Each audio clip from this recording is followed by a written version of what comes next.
Alhamdulillah, Alhamdulillahi wahdah,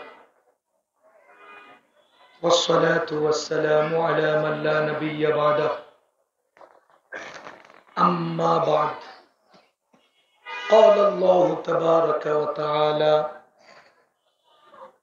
inna nahnu nazzalna adh-dhikra wa inna lahu lahafizun.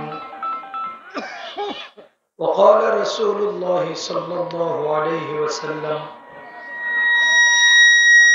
خيركم من تعلم القرآن وعلمه صدق الله العظيم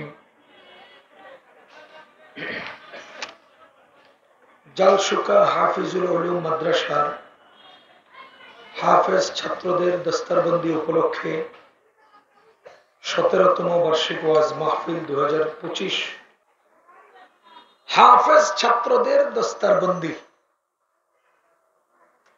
অর্থাৎ হাফেজ ছাত্রদেরকে পাগড়ি দেওয়া হবে।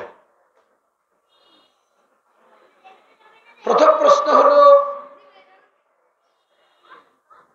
হাফেজ ছাত্রদেরকে পাগড়ি কেন দেওয়া হয়? দ্বিতীয় প্রশ্ন হলো, এই পাগড়িটা আসলে কিসের পাগড়ি? তৃতীয় প্রশ্ন হলো, এই দুটো জিনিস আজকে আমি আলোচনা করব। এক নাম্বার, হাফেজ ছাত্রদেরকে পাগড়ি কেন দেওয়া হয়? দুই নাম্বার, এই পাগড়ি কিসের পাগড়ি? আমরা যে পাগড়ি দিচ্ছি আমাদের হাফেজ ছাত্রদেরকে, এই পাগড়ির ব্যাপারে হাদিসে আসছে, রাসূল করিম সাল্লাল্লাহু আলাইহি ওয়াসাল্লাম ইরশাদ করেন,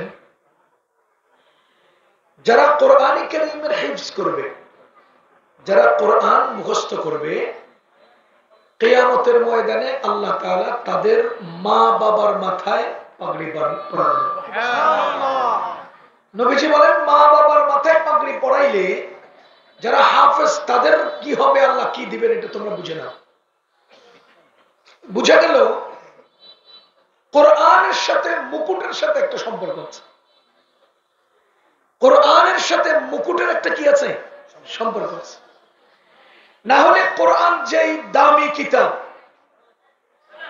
এই দামি কিতাব মুখস্থ করলে পাগড়ি দেব কেন?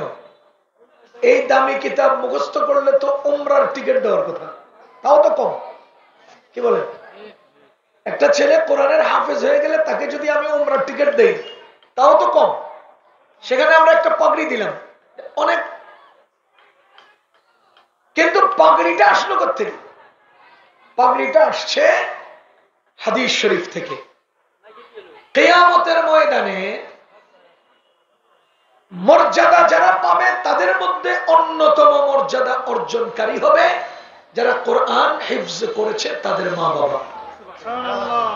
তাহলে এই মর্যাদার পাগড়ি কিয়ামতের মাঠে আল্লাহ দিবেন। সেই সূত্র থেকে আমরা আমাদের হাফেজ ছাত্রদেরকে পাগড়ি দিয়ে থাকি। সুতরাং এই পাগড়ি হাদিস থেকে প্রমাণিত। দ্বিতীয় নম্বর পয়েন্ট ছিল, এই পাগড়িটা কিসের? পাগড়িটা যে আমরা দিলাম, এটা কিসের পাগড়ি? এক নম্বর উত্তর, এটা মর্যাদার পাগড়ি। দুই নাম্বার, এটা দায়িত্বের পাগড়ি। বলেন তো, আমরা যে পাগড়ি দিলাম এটা কিসের পাগড়ি? মর্যাদার। বলেন না? মর্যাদার, দামের, ইজ্জতের। আর দায়িত্বের। মাথায় যতক্ষণ লাগাইলাম এতক্ষণ ইজ্জত, মাথায় থাক আর না থাক, যেদিন এটা মাথায় দিলাম সেদিন থেকে মরণ পর্যন্ত নবীজির ওয়ারিস হওয়ার জিম্মাদারি। এটা দায়িত্বের, এটা মর্যাদার, এটা দায়িত্বের। আমি বিস্তারিত বলবো, শুধু ইঙ্গিত দেই। দায়িত্বের যদি আমরা অনুভব করতাম তাহলে আমাদের কাজ আরো বেশি হতো, আমাদের কাজ আরো বেশি হতো। যেমন বাংলাদেশে এমপি হয় কয়জন? 350, রিজার্ভ 50 জন আর নির্বাচিত 300 জন। 300 জন এমপির মধ্যে বাংলাদেশে আলেম আছে কতজন? অনেক না? আচ্ছা বলেন তো, ইসলামী রাজনৈতিক দল এর মধ্য থেকে 3 জন বড় বড় নেতা, ইসলামিক রাজনৈতিক দলের বড় 3 জন নেতা, একজন হলেন চরমনায়ের পীর সাহেব হুজুর, আরেকজন হলেন মামুনুল হক সাহেব হুজুর, আরেকজন হলেন ডক্টর শফিকুর রহমান সাহেব, জামাত ইসলামের। জামাতের আমির, চরমনের আমির, খেলাফত মজলিসের আমির, 3 জন আজকের বাংলাদেশে আলোকিত লোক, ঠিক কিনা? আচ্ছা আপনারা বলেন তো, এই 3 জনকে যদি আমরা বাংলাদেশের কোন একটা এরিয়াতে আসনে দাঁড় করাই, পাস করবে? কি মনে হয়? আমার ধারণা করবে না। আমার ধারণা করবে না। মানুষ ভোট দিবে না, করবে না। কেন করবে না? আল্লাহ আমাকে মাফ করে দেন, 300 আসনে 3 জন নেতাকে আমি দাঁড় করাইলে 3 জন 3 এলাকায় হবে না, বাকি 297 জন কায়? বাকি 297 এমপি কে হবে? আপনি হবেন? আপনি হতে পারবেন? তো পারবেন না কেন? এর মূল কারণ হলো আমরা আলেম হইয়া মর্যাদার পাগড়ি মাথায় নিয়ে বসে থাকি। আমরা জিম্মাদারির অনুভব অন্তরে নিয়ে জনগণের হয়ে, জনগণের মাঝে, জনগণের জন্য কাজ করি না। জনগণের হয়ে, জনবান্ধব জনগণের কাজ করলে জনগণ আমাকে ভোট দিবে না কেন? আরে মমতাজরে দিতে পারলে আমার দিব না। আরে শামীম ওসমানরে দিলে আমার দিবে না কেন? নিক্সন চৌধুরী দিলে আমার দিবে না কেন? কথা বলেন। আমার তো বতরি কাওলা দেওয়ার কথা, দিবে না কেন? কারণ আমি জনগণের হয়ে, জনগণের মাঝে, জনগণের জন্য করি না। এজন্য আমার মানুষের চিনিও না, আমাকে চায়ের দাওয়াত দেয় না। আমি 10 জনের সাথে বসে চা খাই না। আমি 10 জনের খোঁজ খবর নেই না। আমার এলাকার মানুষের খবর নেই না, পাশের এলাকা তো বহুত দূর। কিবা আমি বুঝাতে চাচ্ছি এই কথা, আমরা যারা পাগড়ি নিলাম, আমাদের এই পাগড়ি শুধু মর্যাদার নয়, আমাদের এই পাগড়ি মর্যাদার এবং দায়িত্ব।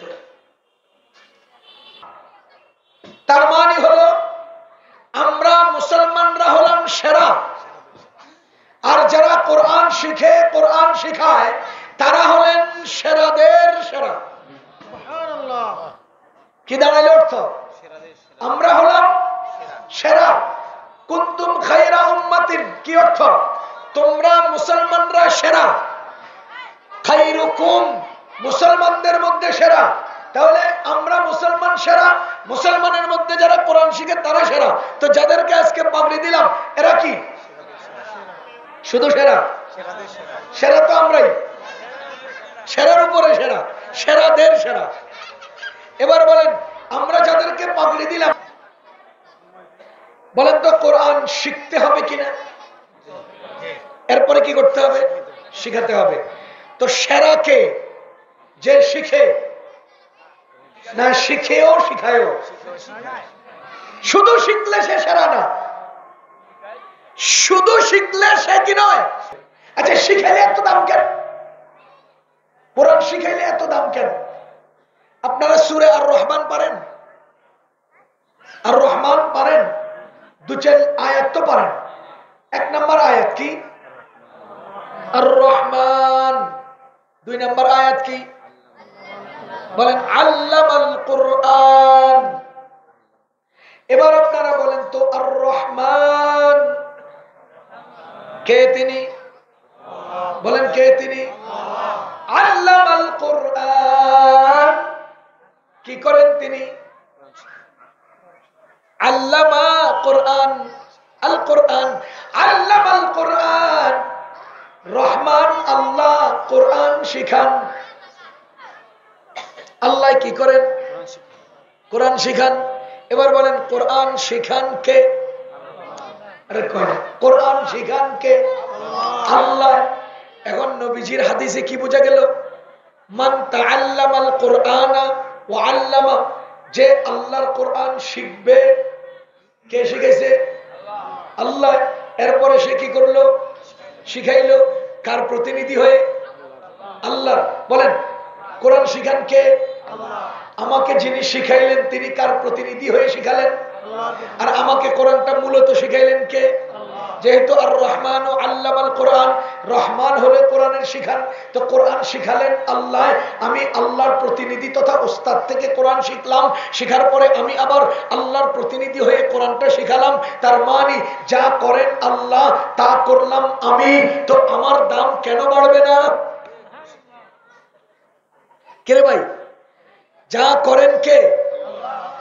মান তাআল্লামাল কুরআনা ওয়া আল্লামা। মানের ফাইল, আল্লামার ফাইল হলো মান।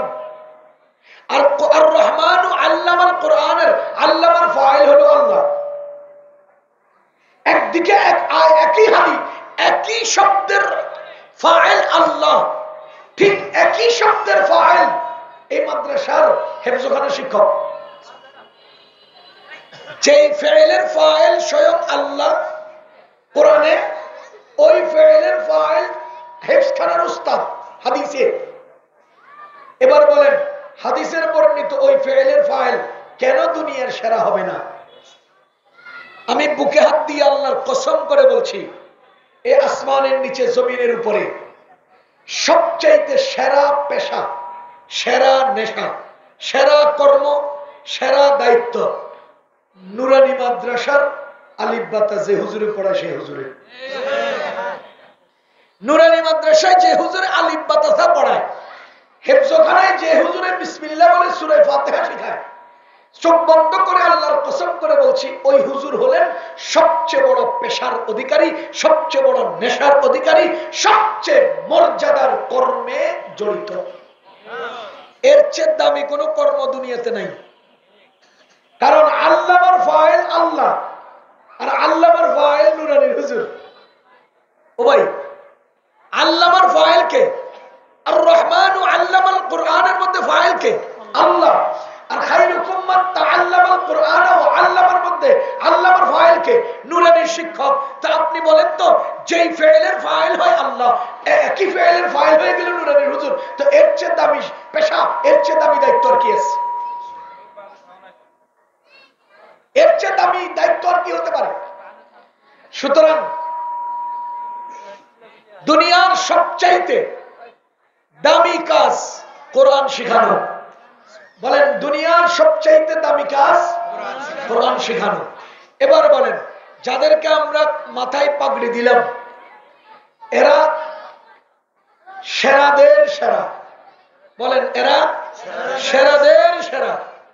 পৃথিবীর সবচেয়ে মর্যাদার, সম্মানের, ইজ্জতের কর্ম যদি কেউ করে তো তারা করে। কথা বুঝেন? এবার একটা হাদিসে শুনেন, এরা পৃথিবীর সবচেয়ে বড় ভাগ্যবান। যাদের কাছে আমরা পাগড়ি দিলাম তারা কি সবচেয়ে বড় ভাগ্যবান? আমাদের নবীজি এক হাদিসে বলেন, পৃথিবী সৃষ্টির 1000 বছর আগে আল্লাহ তাআলা নিজেই কোরআনে কারীমের সূরা তাহা, সূরা ইয়াসিন তেলাওয়াত করলেন। কে? আল্লাহ। কত বছর আগে? পৃথিবী সৃষ্টির 1000 বছর আগে। এখন ফেরেশতারা আল্লাহর মুখের তেলাওয়াত শুনে বেসাখতা পড়ে উঠলেন, ওয়াও ওয়াও, কতই না ভাগ্যবান ওই উম্মত যাদের উপরে আল্লাহর এই কালাম নাজিল হবে। তাহলে আমরা সেই উম্মত কিনা? যারা আজকে পাগড়ি নিচ্ছেন তারা ওই উম্মত কিনা? তাহলে আজকে যারা পাগড়ি নিচ্ছেন তাদেরকে পৃথিবী সৃষ্টির 1000 বছর আগে ফেরেশতাদের জবান থেকে ভাগ্যের ঘোষণা শোনানো হয়েছে। দ্বিতীয় নম্বরে ফেরেশতারা বললেন, কতই না ভাগ্যবান সেই সকল মানুষ যারা আল্লাহর এই কালাম তেলাওয়াত করবে। সুবহানাল্লাহ কয় না? ও মিয়া, আমার আপনার মুখ, আমার আপনার শরীর বানানো হয়েছে কি দিয়া? দুর্গন্ধ পানি দিয়া, মাটি দিয়া। আর আমার আল্লাহ খালেকের জবানে যা উচ্চারিত হয়েছে, মাটির বানানো গন্ধ মানুষের মুখে এটা উচ্চারণ হয়, কত দামি মুখ বলেন, কত দামি মুখ। খালেকের জবানে যা তেলাওয়াত হলো, মাখলুকের জবানে তা তেলাওয়াত হয়। এর চেয়ে দামি মুখ আর কোনটা হতে পারে? কথা কর। তাহলে কতই না ভাগ্যবান তারা যারা আল্লাহর এই কালাম তেলাওয়াত করে। এবার আপনারা বলেন, পুরা থানায়, এটা কি থানা? কালিয়াকৈর থানায় সব সাধারণ মুসলমানরা একদিনে এত তেলাওয়াত করে না, একজন হাফেজ সাহেব একদিনে যত তেলাওয়াত করে। হেফজখানে যান, সে মাগরিবের পরে সবক মুখস্থ করে, কত ভার করে একটা আয়াত পড়ে, এসার পরে ওই সবকটাকে আবার রিভাইজ দেয়। ফজরের আগে ঘুম থেকে উঠে এই সবকটা শোনানোর জন্য সে তৈরি হয়, আবার উস্তাদকে সবক শোনায়। ফজরের পর থেকে সে 7 সবক শোনায়, আবার দুপুরবেলা সে আমুকতে শোনায়। একজন হাফেজ সাহেব কি পরিমাণ তেলাওয়াত করে, সারা এলাকার মানুষ সাধারণরা তো তেলাওয়াত করে না, সবাই মিলেও করে না। এবার আসেন, কত উন্নত জীবন ওই ছেলের, ওই হাফেজের, ওই তেলাওয়াতকারী। আচ্ছা, এই হাফেজ সাহেব যে তেলাওয়াত করতেছে, সে নিঃশ্বাস নেয় না, নিঃশ্বাস ছাড়ে না, কেন নিচ্ছে? তেলাওয়াতের জন্য। বলেন, কেন ছাড়তেছে? তেলাওয়াতের জন্য। আপনি আমি টেলিভিশনের সামনে চায় রয়েছি, নিঃশ্বাস নেই না, ছাড়ি না। আমি আরেকজনের গালিগালাজ করতেছি, নিঃশ্বাস নেই না, ছাড়ি না। আমি গুনাহ করতেছি, নিঃশ্বাস নিচ্ছে না, ছাড়তেছি না।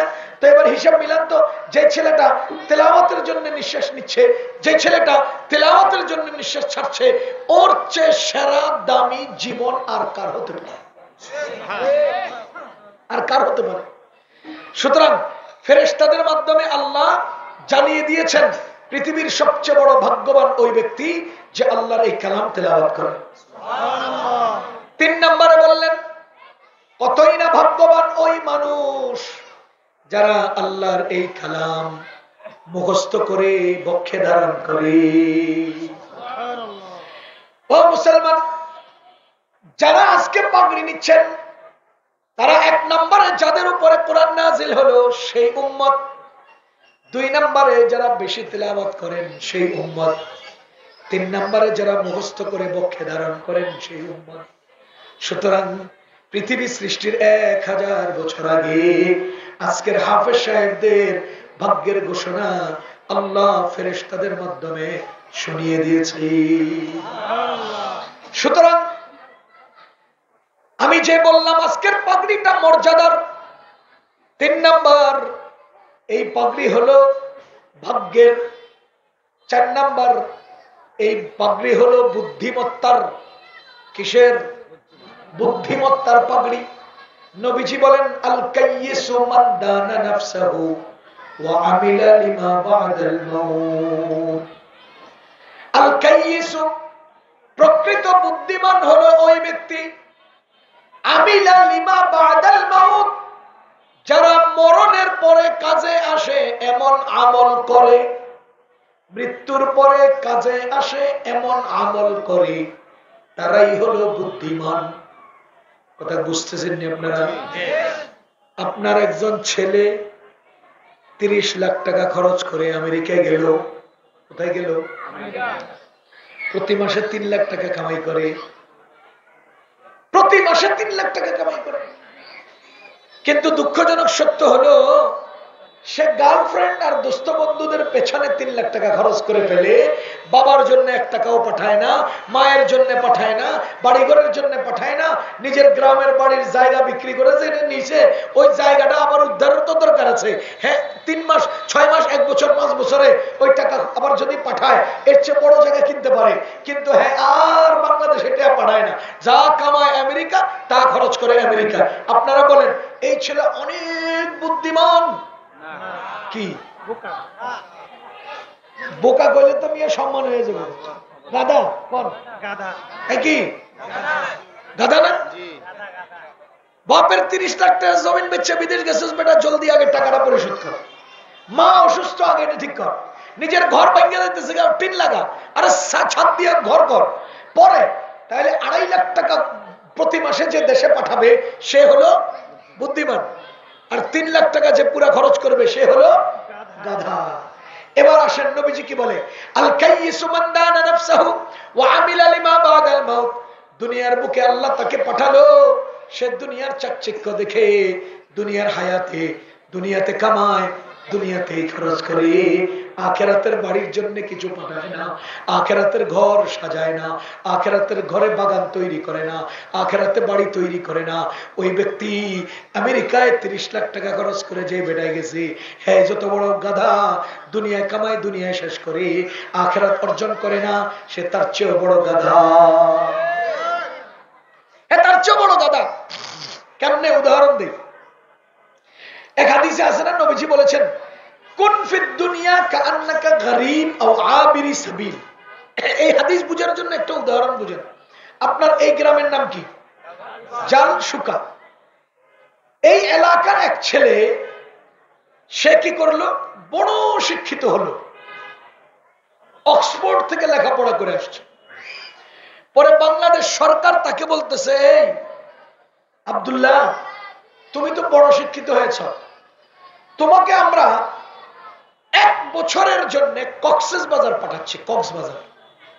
সেখানে তোমার চাকরি হবে 1 বছর। কতদিন? 1 বছর পরে তুমি কালিয়াকৈর চলে আসবা, আমরাই তোমাকে ট্রান্সফার করে আনবো।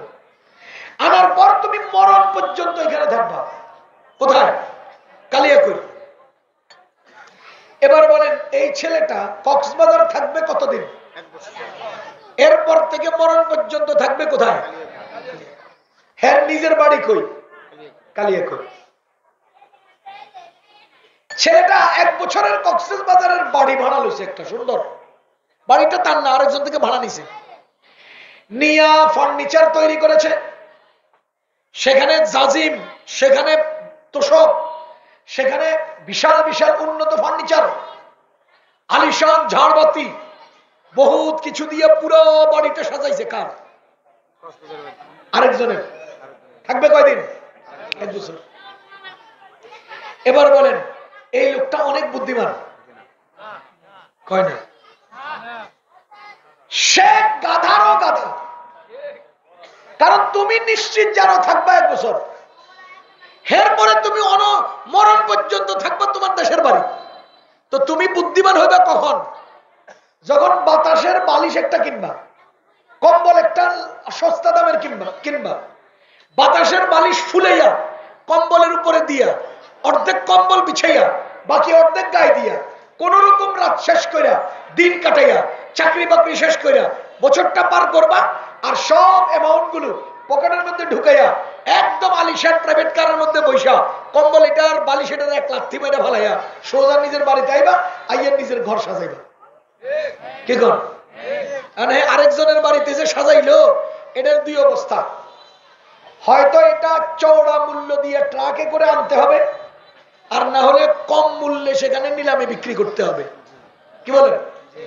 এবার আপনারা বলেন, বুদ্ধিমানকে যে কোন রকমে বছরটা শেষ করে মূল অর্জন নিয়ে চলে আসবে। আর যদি সে ওখানে সব সাজায়, তাহলে হয়তো নিলামে বিক্রি করবে, না হয় ট্রাকে করে নিয়ে আসতে হবে।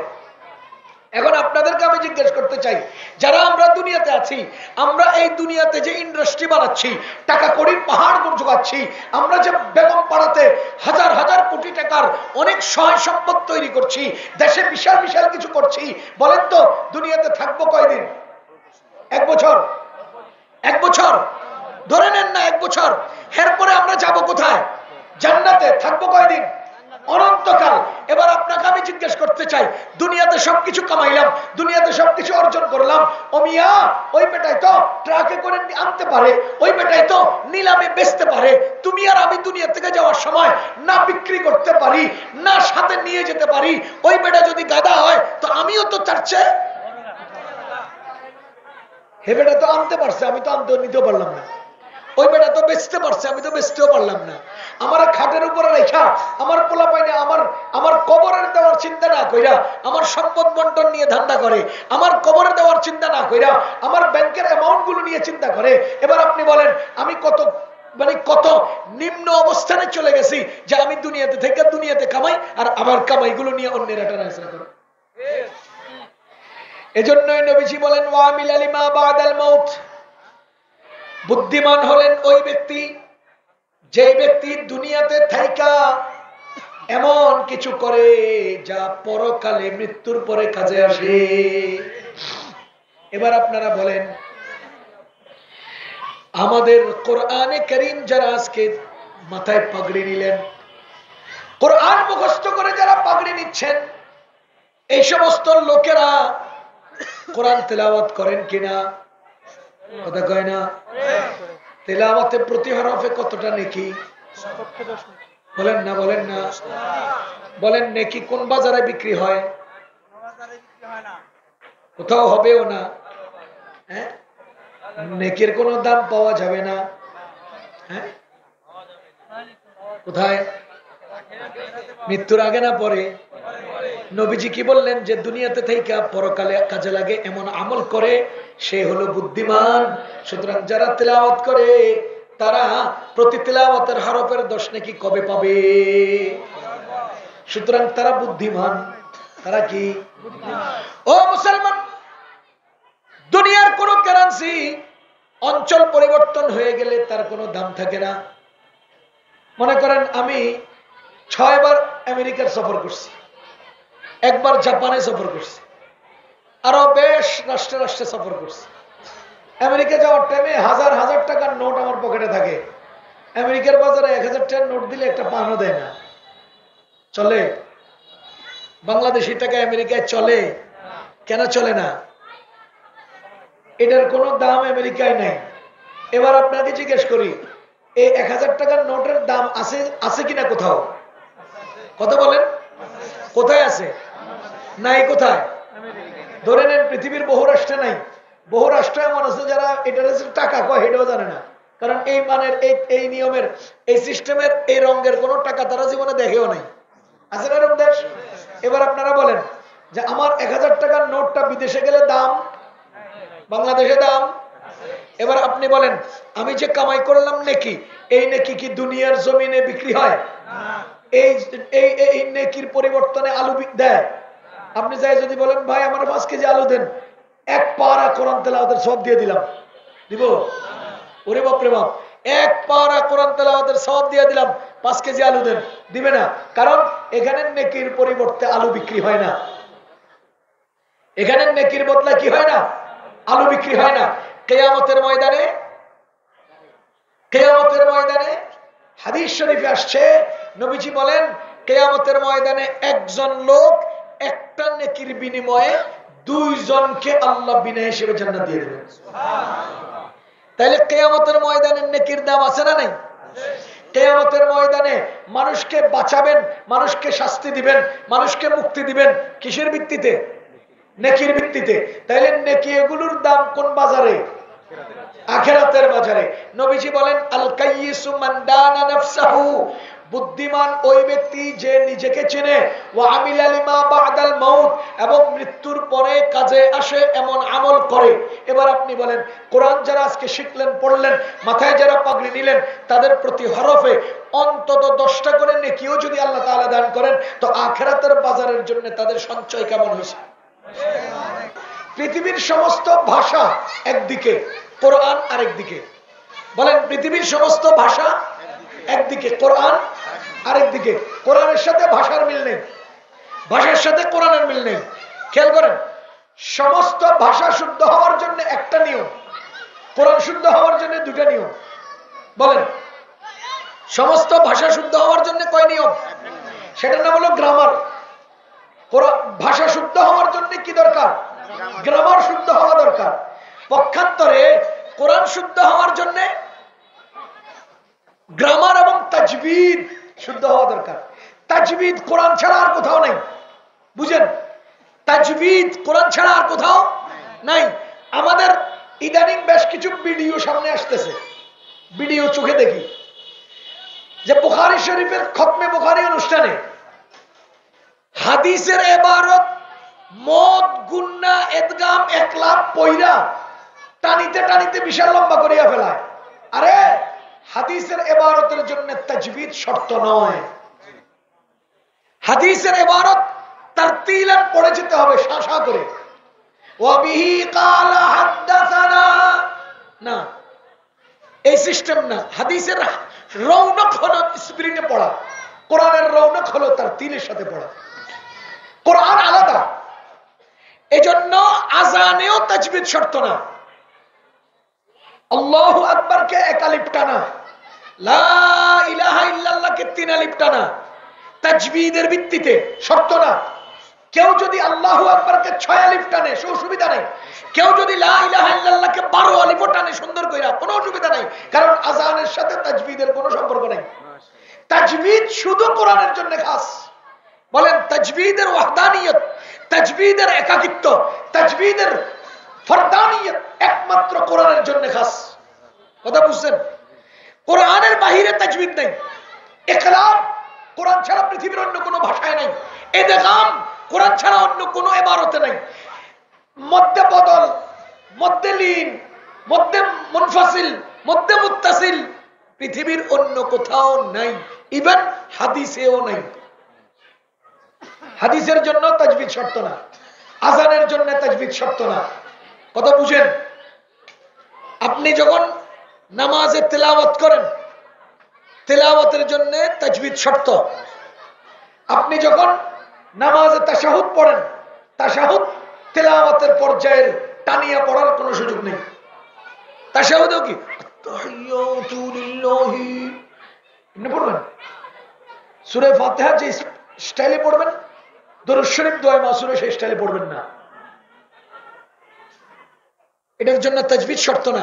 হ্যাঁ, শুদ্ধ হওয়া শর্ত, মাখারিজ গুলো শুদ্ধ থাকা শর্ত।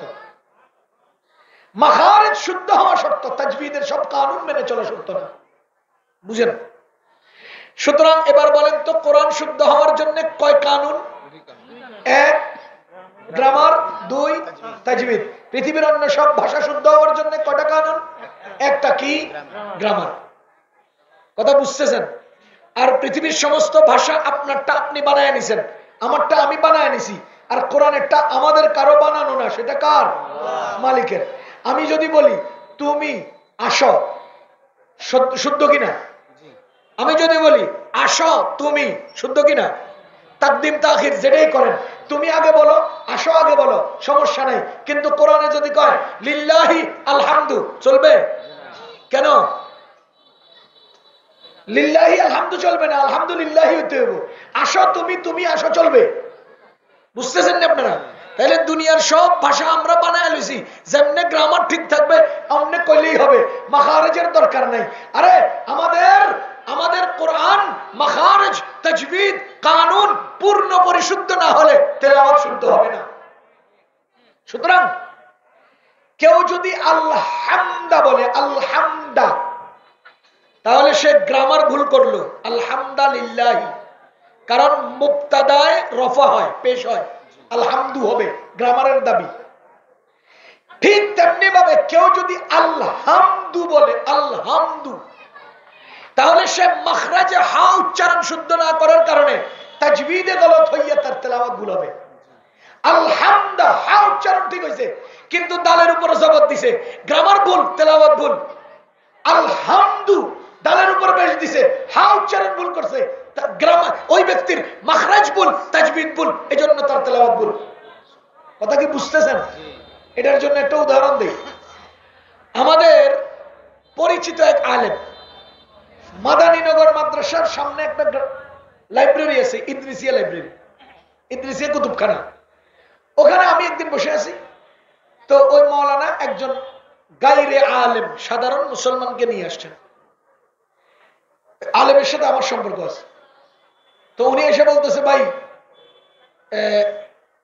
উচ্চারণওয়ালা একটা কোরআন শরীফ দেন। কি ওয়ালা?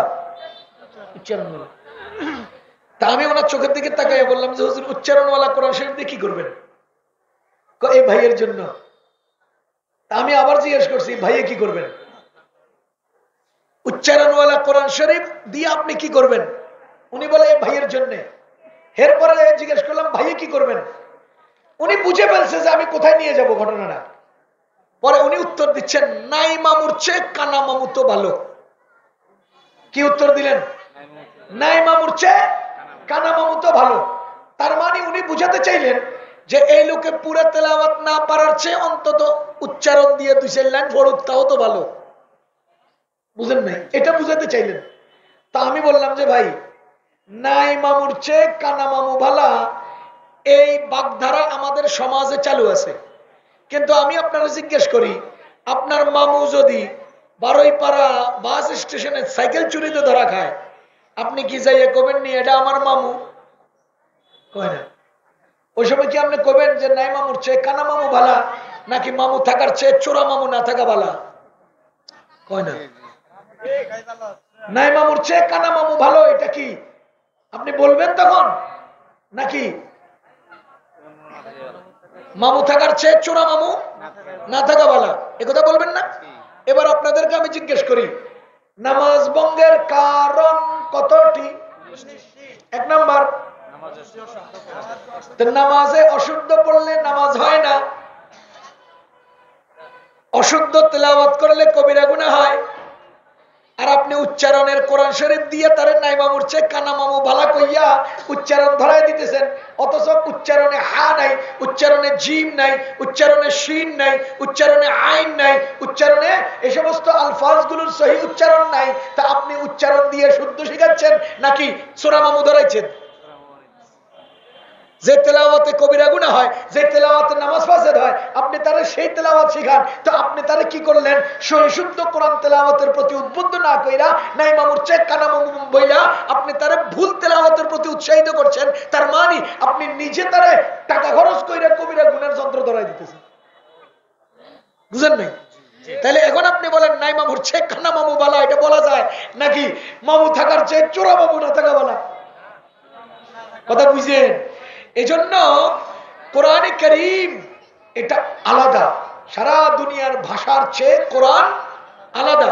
হাদিসে আসছে সারা দুনিয়ার সমস্ত লেখা, বলা, পড়া সবকিছুর সামনে কোরআনের মর্যাদা কেমন জানো? সমস্ত মাখলুকের সামনে আল্লাহর মর্যাদা যেমন, সমস্ত ভাষা এবং সাহিত্যের সামনে কোরআনের মর্যাদা কেমন। কি দামি কোরআন আমাদের হাফেজ ছাত্ররা পড়তেছে, কত দামি তাদের জবান, কত দামি তাদের সময়, কত দামি তাদের জীবন। সুতরাং আমি বলছি, আমরা যে পাগড়ি দিচ্ছি এই পাগড়ি হলো সম্মানের। 2 নম্বর, এই পাগড়ি হলো দায়িত্বের। বলেন, এই পাগড়ি দায়িত্বের। এই পাগড়ি দায়িত্বের। দায়িত্ব কোথায় আছে? কোরআনে আছে। ফালাউলা নাফারা মিন কুল্লি ফিরকাতিন মিনহুম তাইফা লিয়াতাফাক্কাহু ফিদ-দীন ওয়া লিয়ুনযিরু কওমাহুম ইযা রাজাউ ইলাইহিম লাআল্লাহুম ইয়াহযারুন। এই কোরআনের হাফেজগণ, কোরআনের আলেমগণ, তারা তাদের এলাকায় যাবেন এবং মানুষদেরকে দ্বীনের পথে আহ্বান করবেন। ও মুসলমান, উদাহরণ শুনেন। একজন লোক দোতলার ছাদের উপরে বসে আছেন, খেয়াল করেন। একজন লোক দোতলার ছাদের উপরে বসে আছেন। হঠাৎ করে তিনি ছাদ থেকে তাকিয়ে দেখলেন পুকুরের কিনারায় ঘাটলার মধ্যে 1.5-2 বছরের একটা ছোট্ট বাচ্চা পা নিচে দিয়ে উপর হয়ে পানি নিয়ে খেলা করছে। এবার আপনারা বলেন, ওই দোতলায় থাকা মানুষটা দূর থেকে দেখে তামাশা দেখবে, হাসবে, নাকি দৌড়ে আসবে, না লাফ দিয়ে পড়বে? তার জিম্মাদারি কি? তামাশা দেখা? বলেন, তার জিম্মাদারি তামাশা দেখা? নাকি সে দৌড়ে আসার সময় পাওয়ার কথা না, লাফিয়ে পড়া দরকার? ওই ব্যক্তি এই ছোট বাচ্চাটাকে পানিতে ডুবে যাওয়া থেকে বাঁচানোর জন্য লাফ দিয়ে পড়া দরকার। যদি তার মধ্যে দায়িত্ববোধ থাকে। মুসলমান বুঝেন, উলামায়ে কেরাম হলেন দোতলার থেকে দেখা মানুষ, যারা জনগণ যখন জাহান্নামের আগুনের দিকে হাত পা বাড়াইয়া দেয়, জাহান্নামের পানির দিকে হাত পা বাড়াইয়া দেন, তখন উলামায়ে কেরামের দায়িত্ব হলো ওয়ালিয়ুনজিরু কওমাহুম, ওই মানুষদের বগলের নিচে হাত দিয়ে তাকে টেনে উঠানো। কথা বুঝতেছেন? এবার বলেন তো, 1.5-2 বছরের বাচ্চাটারে পানি থেকে যখন বগল নিচে এভাবে বাহু ধরে টেনে উঠাইতে যায়, হ্যাঁ 2-4 গুঁতা মারেনি? লাথি 2-1টা মারে, কান্নাকাটি করে, কথা কর, হ্যাঁ আমি এনে খেলতেছি, তুই আমার সরাই দিস কেন? লাথি মারে, থাপ্পড় মারে, দাড়ি ধরে টান দেয়। আমরাও গত 15 বছর আপনাদেরকে এই ফালসাফাটা বুঝাইতে চেষ্টা করছিলাম যে ভাস্কর্য বানায়েন না, মূর্তি বানায়েন না, আপনারা এটা বানাইয়া জাহান্নামের দিকে আগাইতেছেন। এটা যখন বলছি তখন মামুনুল হকদেরকে হাতের মধ্যে হ্যান্ডকাপ লাগায়, ওই যে গুতে মারে, আমি করতে চাই, তুই মারস কেন, তুই ধরস কেন। আলেম ওলামাকে আপনারা গালি দেন, বোকা দেন, এরপরেও আলেমরা আবারও আপনাদের জন্য আগায় কেন? আরে এত অবুঝ, জাহান্নামের আগুনে পানিতে হাত দিয়ে ফেলছে, তারে উঠানো আমার দায়িত্ব, এটা আমার জিম্মাদারি। আমাকে মানুষ যদি মন্দ বলে তবু আমি এটা করব, কারণ ছোট বাচ্চা অবুঝ, সে বুঝে না, আমাকে থাপ্পড় লাথি দিতে চায়। মূলত আমি থাপ্পড় লাথি খাইয়ে তারে পানিতে ফেলে দেওয়ার সুযোগ নাই, আমি তার জড়ায় ধইরা হাজার থাপ্পড় লাথি খেয়ে হলেও তাকে উদ্ধার করতে হবে। এটা আমার জিম্মাদারি, এটা আমার দায়িত্ব।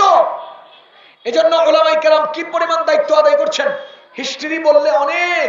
আমি শুধু একটা ইঙ্গিত দেই, একটা ইঙ্গিত। সমস্ত নবীগণের ধর্ম পৃথিবীতে এত লম্বা টাইম ছিল না। কোন নবীগণের ধর্ম পৃথিবীতে সারা দুনিয়ার সব জায়গায় পৌঁছে নাই। কথা বুঝেন? কোন নবী রাসূলগণের ধর্ম ১৫০০ বছর দুনিয়াতে ছিল না। কোন নবী রাসূলগণের ধর্ম ১৫০০ বছর দুনিয়াতে ছিল না। যেমন ঈসা আলাইহিস সালাম আর আমাদের নবীজির মধ্যে দূরত্ব ছিল ৫৭০ বছর। ঈসা আলাইহিস সালামের পরে নবীজি দুনিয়াতে আসছেন কতশো বছর পরে? ৫৭০ বছর পরে। তাহলে ঈসা আলাইহিস সালামের ধর্ম দুনিয়াতে ছিল কত বছর? ৫৭০ বছর। আমাদের নবীজির ধর্ম কত বছর আছে? ১৫০০ বছর থেকে দুনিয়াতে আছে না নাই? এবার আপনারা বলেন, যদি ইসলাম ১৫০০ বছর পর্যন্ত অক্ষত থাকতে হয়, কারো না কারো অবদানের দরকার আছে না নাই? কারো ত্যাগ, কারো তিতিক্ষা, কারো মেহনত দরকার নাই? এই মেহনত টাকা, অবদান টাকা, আল্লাহর কসম উলামায়ে কেরামের। উলামায়ে কেরাম হ্যান্ডকাপ হাতে নেয়, ইসলামের অপব্যাখ্যা সহ্য করে না। উলামায়ে কেরাম আগুনে পানিতে ডুবে, আগুনে পড়ে, তেলে ভাজি হয়, ফাঁসিতে ঝুলে, এরপরও ইসলামের অপব্যাখ্যা সহ্য করে না। আপনি কি জানেন পৃথিবীর কোন আওয়ামী লীগ ইসলামের জন্য জেল কাটছে? আপনি কি চিনেন পৃথিবীর কোন জামাত, কি বলে জাতীয় পার্টি, বিএনপি, জামাত ইসলামের জন্য জেল কাটছে? না। ইসলামের জন্য যদি জেল খাটে, ইসলামের জন্য যদি কেউ মার খায়, ইসলামের জন্য যদি কেউ যদি জুলুম অত্যাচারের শিকার হয়, তো উলামায়ে কেরাম। আপনি চোখ বন্ধ করেন, ডাইনে তাকায় দেখেন, দেওয়ানবাগী টার্গেট কে? উলামায়ে কেরাম। রাজারবাগীর টার্গেট কে? উলামায়ে কেরাম। বাতিল ইতাআতির টার্গেট উলামায়ে কেরাম। কাদিয়ানির টার্গেট উলামায়ে কেরাম। খ্রিস্টানদের টার্গেট উলামায়ে কেরাম। হিন্দুদের টার্গেট উলামায়ে কেরাম। সব বাতিলের টার্গেট আলেম সমাজ। কেন? এজন্য যে এদের কারণে আমরা ইসলাম গিলতে পারি না। এদের কারণে ইসলাম কি করতে পারে না? গিলতে পারে না। যদি এই জালিম সরকাররা যেই হারে দুনিয়ার কবজা নিয়েছে, জালিম সরকাররা যেই হারে পৃথিবীটাকে নিয়ন্ত্রণে নিয়েছে, যদি আলেমরা এইভাবে স্পষ্টতার সাথে ইসলামের পক্ষে না থাকতেন, তাহলে ওরা নিজের স্বার্থ উদ্ধারের জন্য ইসলামের কাইটা বাদামের খোসাটাও আমাদের জন্য রাখতো না, সব খাই দিত। আলেমদের অবদানের কারণে আমরা এখনো অক্ষত ইসলাম পাই, মজবুত ভাবে পাই। কথা বল। এবার বলেন, আলেমদের জিম্মাদারি আলেমরা কি পরিমাণ পালন করছে? আমি আপনাদেরকে অনুরোধ করব, যে সকল উলামায়ে কেরামকে আল্লাহ তাআলা মর্যাদার পাগড়ি দিলেন, দায়িত্বের পাগড়ি দিলেন, সেই সকল উলামায়ে কেরামের সঙ্গে থাকবো। কারণ জামানা ফিতনার প্রয়োজন ঈমান আর আমল বাঁচানোর। আল্লাহ তাআলা আমাদেরকে কথাগুলো বুঝার তৌফিক দান করুন। আল্লাহ তাআলা আলেমদেরকে মর্যাদাশীল করুন, আমাদেরকে উলামায়ে কেরামের সঙ্গে থেকে নিজের জীবনকে পরিচালনা করার তৌফিক দান করুন। আসসালামু আলাইকুম ওয়া রাহমাতুল্লাহি ওয়া বারাকাতুহু।